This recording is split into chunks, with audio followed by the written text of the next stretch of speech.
वो एक ऐसा दौर था, ना कोई दलील थी, ना कोई वकील था, ना कोई अपील थी, और उस वक़्त के सत्ताधारी लोगों ने आम जनमानस को बहुत यातनाएं दी।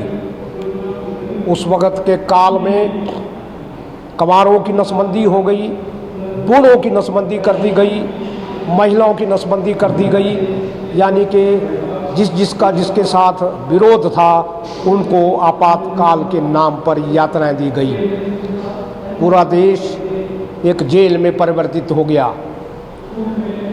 मेरा भी पूरा परिवार उस वक़्त उस आपातकाल में जेल के अंदर रहा। हिंदुस्तान की राजनीति में कुछ परिवार जेल के अंदर रहे, उसमें मंडी में हमारा परिवार भी एक जीता जागा उदाहरण है। आपातकाल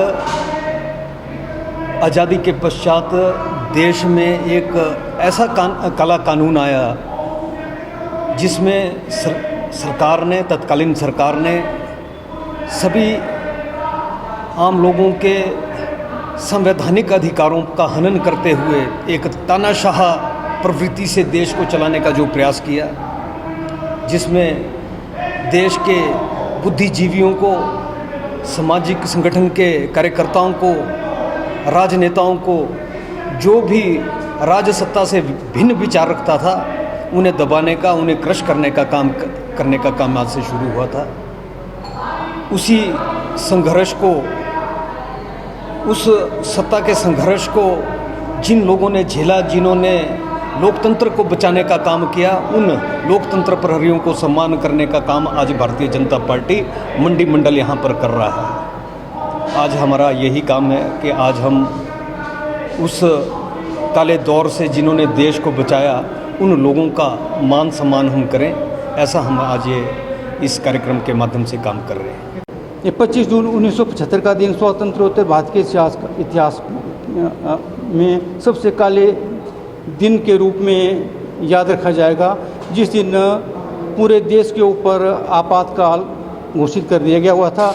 आजकल के दौर में हम ये कह सकते हैं कि आजकल लोकतंत्र है तो उसी वजह से है।